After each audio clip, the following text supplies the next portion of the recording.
오늘의 아침에도 하나님의 은혜를 사모하여 기도의 자리에 나오신 모든 성도님들을 환영하고 축복합니다. 오늘 우리에게 주신 하나님의 말씀은 신약성경 요한계시록 11장 1절에서 13절까지의 말씀입니다. 또 내게 지팡이 같은 갈대를 주며 말하기를 일어나서 하나님의 성전과 제단과 그 안에서 경배하는 자들을 측량하되 성전 바깥 마당은 측량하지 말고 그냥 두라. 이것은 이방인에게 주었은즉 그들이 거룩한 성을 42달 동안 짓밟으리라. 내가 나의 두 증인에게 권세를 주리니 그들이 굵은 베옷을 입고 1260일을 예언하리라. 그들은 이 땅에 주 앞에 서 있는 두 감람나무와 두 촛대니 만일 누구든지 그들을 해하고자 하면 그들의 입에서 불이 나와서 그들의 원수를 삼켜 버릴 것이요. 누구든지 그들을 해하고자 하면 반드시 그와 같이 죽임을 당하리라. 그들이 권능을 가지고 하늘을 닫아 그 예언을 하는 날 동안 비가 오지 못하게 하고 또 권능을 가지고 물을 피로 변하게 하고 아무 때든지 원하는 대로 여러 가지 재앙으로 땅을 치리로다. 그들이 그 증언을 마칠 때에 무적행으로부터 올라오는 짐승이 그들과 더불어 전쟁을 일으켜 그들을 이기고 그들을 죽일 터인즉 그들의 시체가 큰 성 길에 있으리니 그 성은 영적으로 하면 소돔이라고도 하고 애굽이라고도 하니 곧 그들의 주께서 십자가에 못 박히신 곳이라. 백성들과 족속과 방언과 나라 중에서 사람들이 그 시체를 사흘 반 동안을 보며 무덤에 장사하지 못하게 하리로다. 이 두 선지자가 땅에 사는 자들을 괴롭게 한 고로 땅에 사는 자들이 그들의 죽음을 즐거워하고 기뻐하여 서로 예물을 보내리라 하더라. 3일 반 후에 하나님께로부터 생기가 그들 속에 들어가매 그들이 발로 일어서니 구경하는 자들이 크게 두려워하더라. 하늘로부터 큰 음성이 있어 이리로 올라오라 함을 그들이 듣고 구름을 타고 하늘로 올라가니 그들의 원수들로 구경하더라. 그때에 큰 지진이 나서 성 10분의 1이 무너지고 지진에 죽은 사람이 7천이라. 그 남은 자들이 두려워하여 영광을 하늘의 하나님께 돌리더라. 아멘. 주 안에 사랑하는 성도 여러분, 혹시 우리가 상상할 수 없는 큰 어려움 앞에서 모든 것이 끝났다고 느껴지는 절망의 순간에 예상치 못한 반전이 일어나는 것을 경험해 보신 적 있으십니까?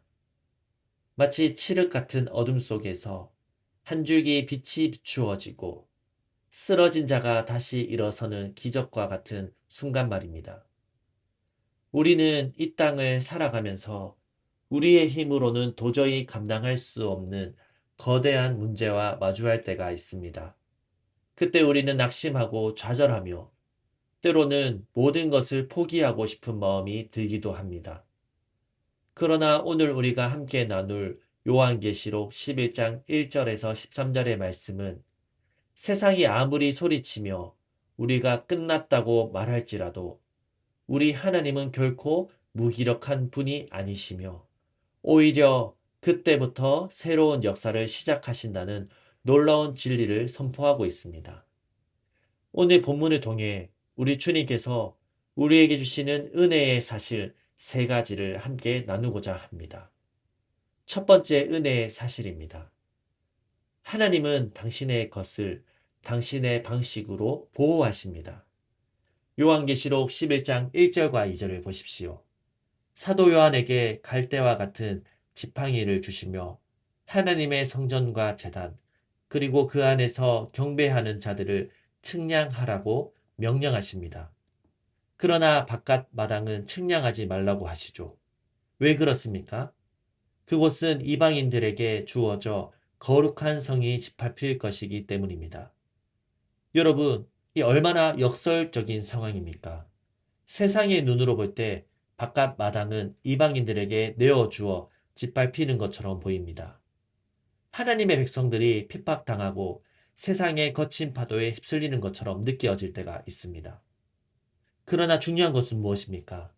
하나님은 당신의 것을 정확히 측량하시고 당신의 방법으로 보호하신다는 사실입니다. 세상은 자신의 기준으로 우리를 평가하고 힘의 논리로 모든 것을 재단하려고 합니다. 스펙이 좋고 실력이 뛰어나고 돈이 많아야 강하다고 말합니다. 그러나 하나님은 당신의 백성을 당신만의 척도로 재십니다. 성전 안에서 하나님을 경배하는 자들, 곧 예수 그리스도를 통해 의롭다 하심을 받은 우리 한 사람 한 사람을 하나님은 친히 측량하고 계십니다.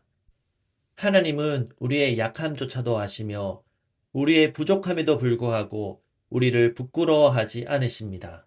왜 그렇습니까? 우리가 당신의 것, 하나님의 것이기 때문입니다. 하나님은 당신의 자녀를 불꽃 같은 눈동자로 지키시고 보호하십니다. 세상이 아무리 하나님의 것을 회파하려 해도 하나님의 손 안에 있는 것은 결코 무너지지 않습니다. 믿으십니까? 마치 연약한 아기를 엄마가 온 마음을 다해 품어 지키는 것처럼 하나님은 하나님의 백성을 결코 포기하지 않으십니다.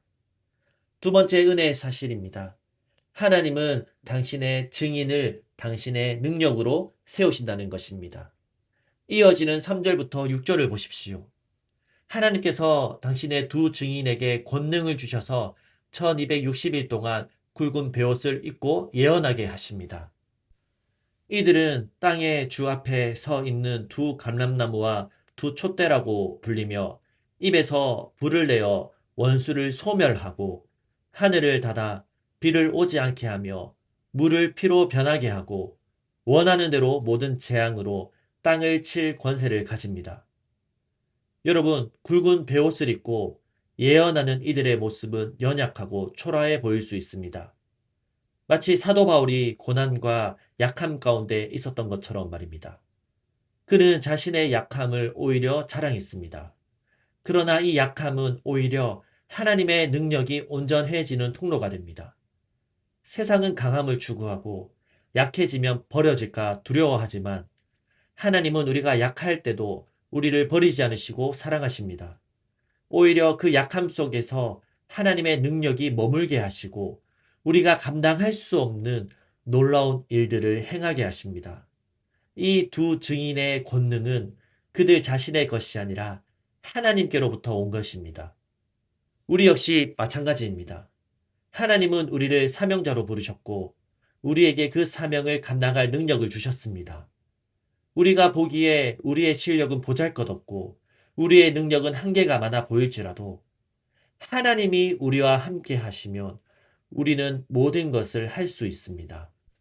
우리는 연약한 양이지만 목자 되신 주님께서 우리를 지키시고 보호하시기 때문에 우리는 두려워하지 않아도 됩니다. 하나님은 때때로 우리가 인간적인 힘을 다 뺄 때 우리가 도저히 할 수 없다고 고백하는 바로 그 지점에서 하나님은 당신의 일을 시작하십니다. 믿음의 눈을 뜨면 보이지 않지만 여전히 우리와 함께 하시는 목자 되신 하나님이 보입니다.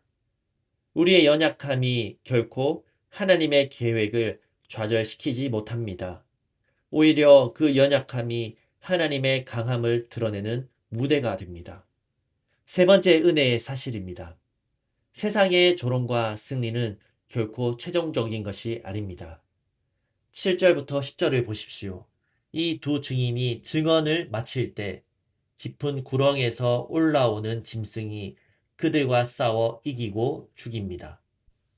그들의 시체가 큰 성읍길에 버려지고 땅에 사는 자들은 그들의 죽음을 기뻐하며 서로 예물을 주고받습니다.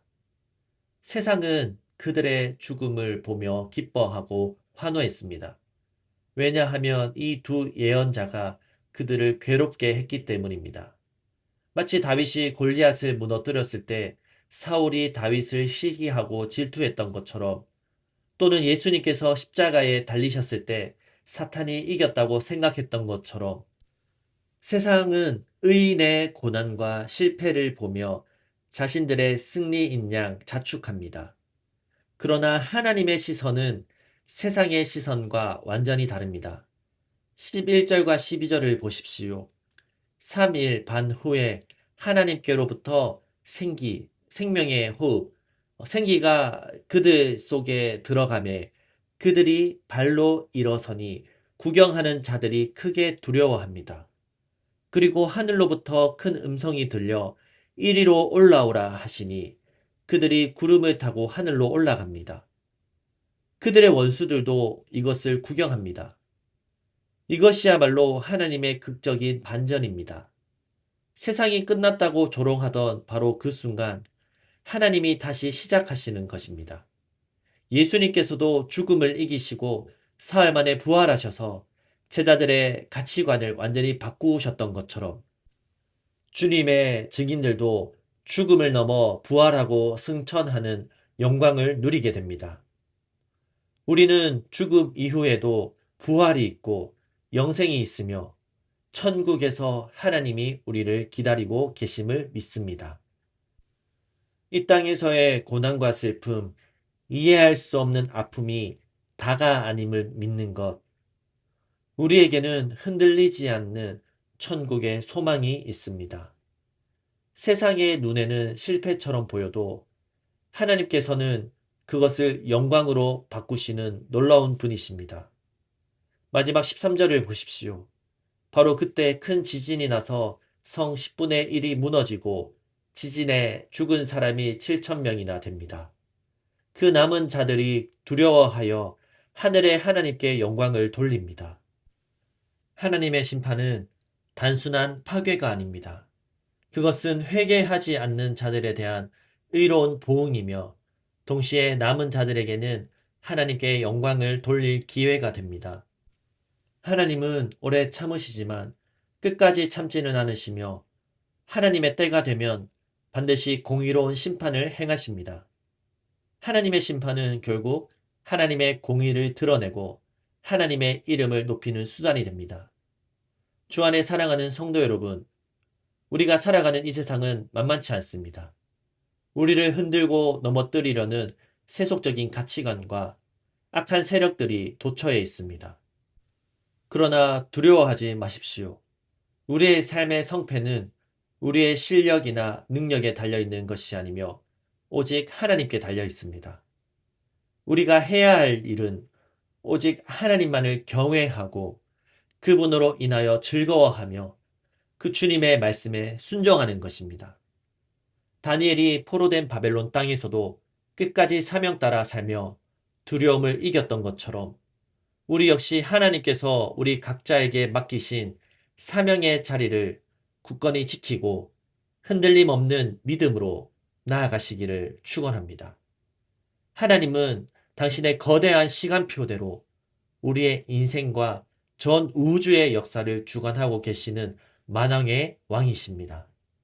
세상이 다 하는 것처럼 보여도 하나님은 새로운 역사를 시작하십니다.